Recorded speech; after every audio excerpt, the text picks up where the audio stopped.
I can definitely help you out with this question. But first, before we get into the actual making of the frosting, there are a couple things you need to know. Number one, yes, you can make this with a hand mixer, but using a stand mixer is going to make your life so much easier. And what kind of thing do you want to use in a stand mixer? Now, most people think that you want to use a whisk. I disagree. You want to use a paddle blade because with the whisk, you're going to be making your frosting super airy. And yes, we want light, fluffy, delicious buttercream, but we don't want airy buttercream. We want it creamy and fluffy. So that's why I recommend using a paddle. 2, your butter. Not the kind of butter you use. That is your own personal preference, whether you use salted, unsalted, brand. Use what you like. It is how room temperature it is. Look at this. This is my butter. I can kind of mold it, but I can't just dig my fingers into it. It doesn't have an oily sheen to it. It's soft. This is what we want to start with. Okay, now let's get into the recipe. With my paddle attachment attached to my stand mixer, I'm taking 4 sticks of room temperature butter, and I'm going to close it, and I'm going to turn it on. And I'm going to leave it this way for 5 to 10 minutes, or until my butter turns almost white. This is the color you are looking for. It's almost white, and look how fluffy that is. Now, I'm going to take my spatula and scrape the bottom because some of that butter got stuck. And I'm going to give it a good another 2 minutes just to make sure all that butter turns almost white. Look at that beautiful butter. Now that my butter is almost white, it's time for the powdered sugar. And here is my rule of thought. 1 stick of butter equals 1 pound of sugar. So I have 4 sticks of butter in there, so I need 4 pounds of powdered sugar. And what I'm going to do is I'm going to stick my powdered sugar in there, and I'm going to slowly mix it on low.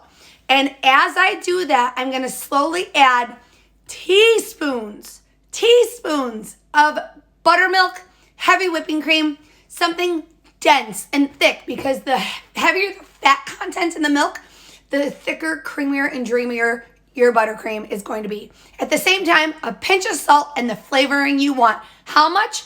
That's the flavoring that's in your heart. How flavorful do you want your buttercream? And for those who don't know, a bag of powdered sugar most oftentimes is 2 pounds. So 2 sticks of butter to 1 bag. I'm doing 4 sticks of butter, so I need 2 bags. Go to part 2. All right, you guys, part 2 of best buttercream frosting that you can make. Okay, so remember, I have 1 stick of butter to 1 pound of powdered sugar. So there's 4 sticks of butter, 4 pounds of powdered sugar, a pinch of salt, and I am currently leaving mine unflavored because I'm using these for a cake and a cupcake, and I want 2 different flavors of frosting. So once I divvy it up into my bowls, then I will flavor it, which is perfectly legal in the baking world. Don't worry. Okay, but look at how amazing this is. So mine wound up using 1/4 cup of buttermilk, and look at how thick. And what you're looking for is when you go to touch it, you can do it between your fingers and you don't get a thick, heavy powdered sugar feel. And the same goes for when you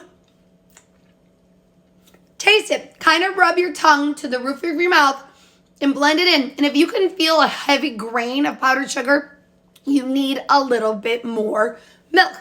Now, if I'm using this as a hardening buttercream, meaning I want to make flowers and stuff and I need it to harden, I'm going to go less milk, more grainy powdered sugar because I need it to harden. And that's fine because powdered sugar, my goodness, frosting flowers, I want to be firm and stay in place. So if you're doing it just to frost a cake or cupcakes, you don't want that graininess. If you're doing this to make flowers and stuff, have a heavier grain and a thicker batter. Now, I'm just going to let this sit for a few minutes, divvy it up into my bowls, flavor it, color it, and move on. And yeah, I'm using this to make that super secret Halloween cake I dropped hints about. So I suggest you guys, I don't know, hunt my page for my next video on what kind of cake it is. Just let you know that it's spooky and I had a lot of fun making it. Enjoy.